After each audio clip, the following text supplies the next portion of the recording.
I'm waiting for my friend to come with his new car. And he just bought a new car, and that's what we're gonna talk today. We're gonna talk about cars, big gadgets, big toys, and specifically, I'm gonna talk about the best car you can buy under rupees 8 lakh if you are a driving enthusiast. So yeah, it's quite a moderate budget. I mean, it's not very low, but it's not very high also. Probably most of the car purchase in India, fall in this range between 5 to 10 lakh rupees. So we're gonna, talk about what are the best options you can buy under rupees 8 lakh if you love driving. And yes, guys, I'm so pumped up about this video because this is gonna be the first video under this channel, which is, talking about the cars. So basically, we are starting our automotive journey, also reviewing auto vehicles, and in future there will be more cars and bikes coming in and cycling also. So yeah, I'm really pumped up. Let's wait for him to come down and then we'll start this episode. Hi. Hi, Swapnil. Hi. So, where are we going? Pauna. Chalo, let's go.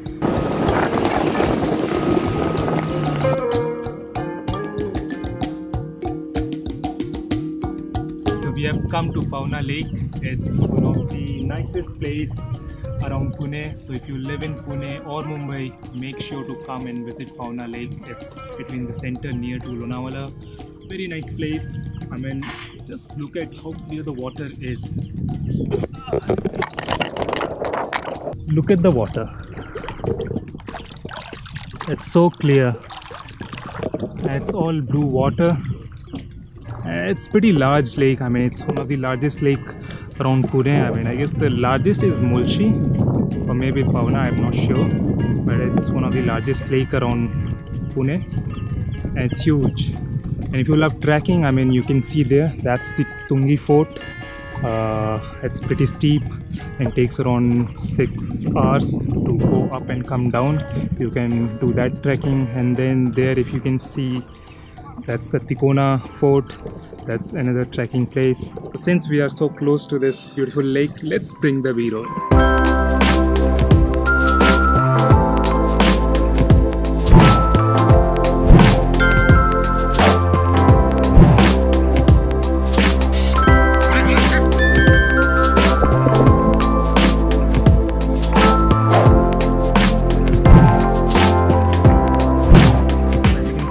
We have Ford Figo here.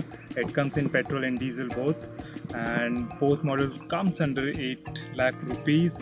I guess the top end diesel model goes little over 8 lakh, around 8 lakh 50,000, the titanium plus model, or else pretty much everything is available below 8 lakh rupees.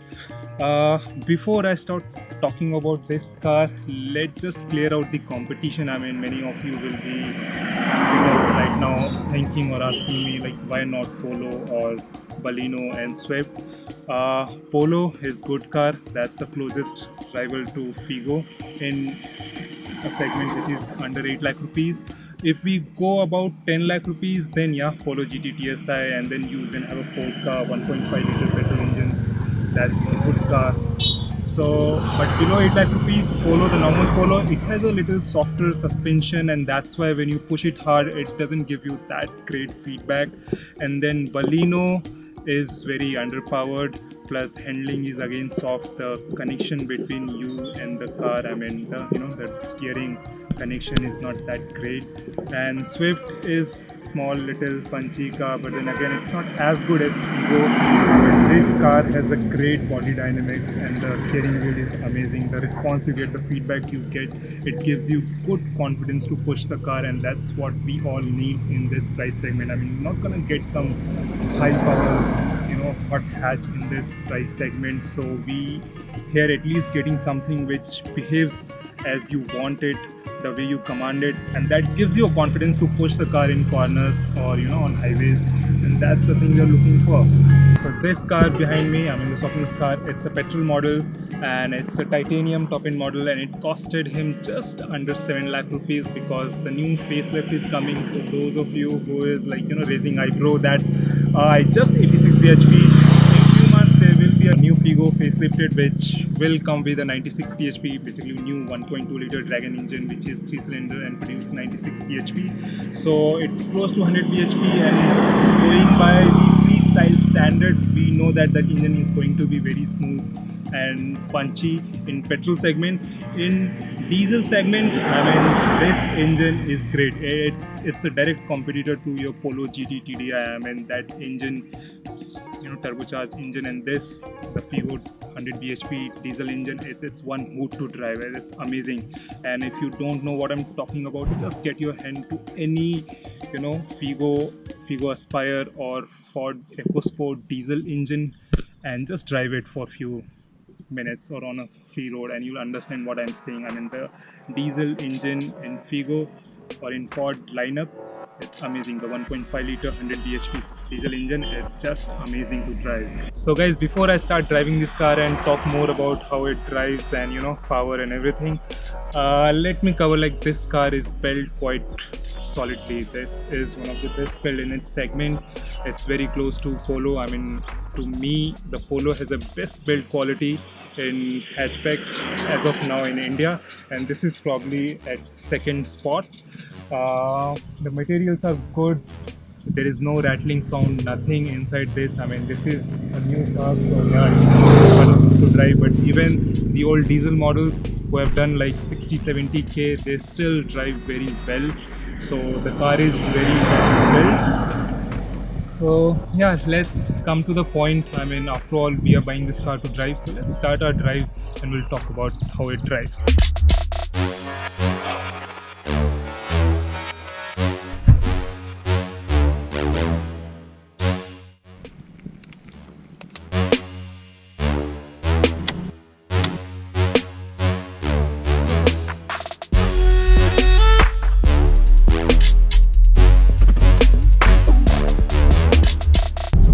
Straight to the handling and body dynamics of this car, and this is one of the best in its segment. There is no denying in it. It drives so well. The body balance is great, and when you're driving, especially on these ghat areas, when you turn in, there is no body roll and it's well in control, and the steering talks to you. It gives you proper feedback. I mean, what's happening below the tires, every bit of gravel and everything, so everything is there.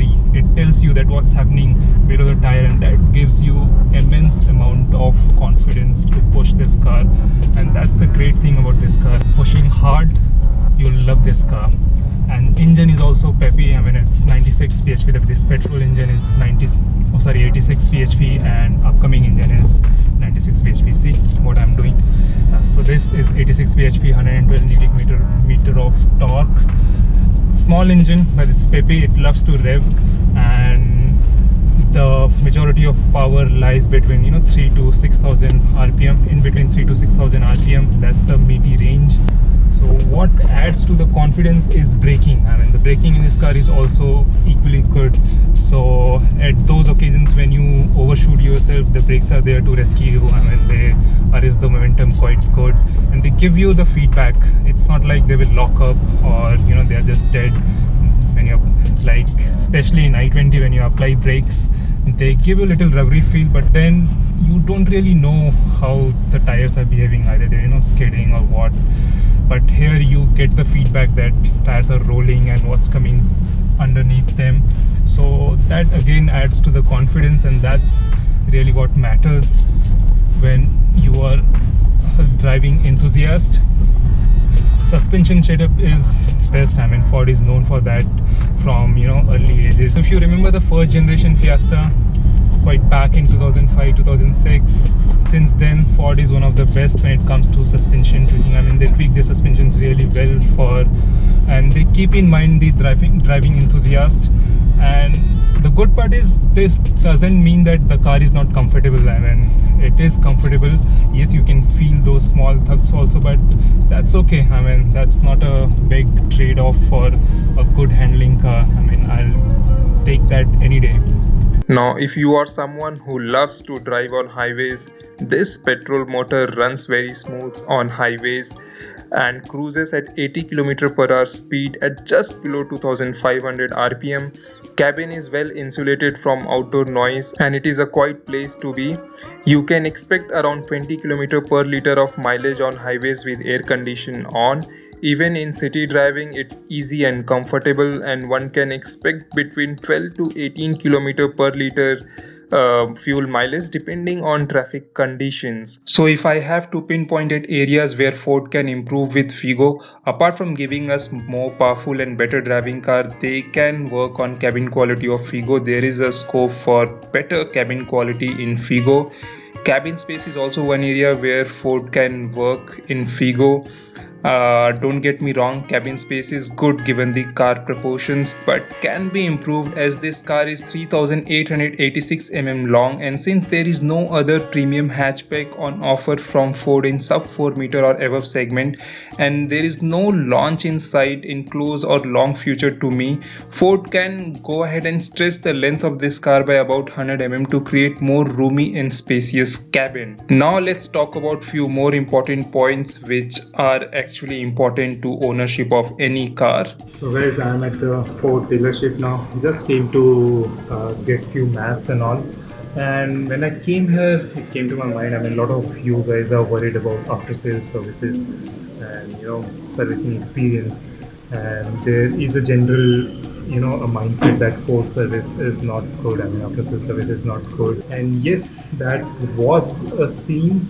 Let's say 5 years back, but then slowly the things have improved, and now the spare parts cost has came down, the servicing cost has came down, and they are even going an extra mile and predicting the your servicing cost for your next service. So let's like for Figo, they are claiming that even after 5 years of ownership, when you go for servicing, the cost will be around $6,000. So it's not just a marketing gimmick.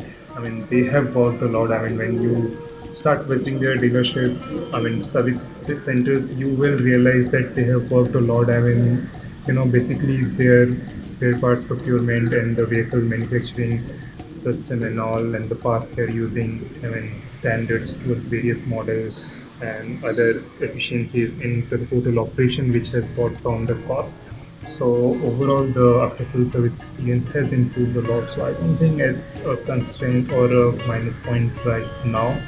In past it was. It's now all fixed. So one should not pay too much attention on after-sales services. And when it comes to resale price, yes, it's still not as good as Maruti's and your Hyundai's, but then you gain some, you lose some. I mean, Maruti and Hyundai's, yes, you get a good resale value of your product, but then here you might get 50,000 rupees less for a similar priced vehicle, but every day when you go out on a drive, you will be more happier than driving a model from, let's say, Maruti.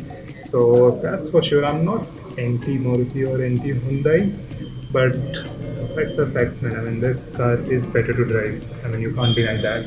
So that's the thing. So it's basically your decision. You have to make your mind. I mean, you want something which is good at drive, or you want something which will be better when you will sell it after, let's say, 3 year or 5 year, whatever period of your ownership will be. It will give you, let's say, 50,000 rupees more compared to other car, similarly priced other car. So it's the decision you have to make. There is a Maruti car. There are a couple of Maruti owners in a close group in my close family and friends, and it's not like that they have a pretty good experience. Nothing wrong from Maruti side, but then there are so much cars on the road from Maruti and Hyundai. Their service stations are normally crowded. I mean, you go and there is a huge wait list, so the experience is not that good there also. So keep that also in mind. It has started raining, guys. In Pune, weather is going mad right now. It's getting so hot now, but then yeah, thankfully today it's raining. So that's it from today's video, guys. Do let me know what you feel about this new video, new category of video, I'll say. And if there is any feedback, don't hesitate, just hit that comment section. And if you have any doubts regarding this car or any other car, you can simply ask me in comment section. I'll try to reply as soon as possible. So I'll see you soon. Till then, take care. Ciao.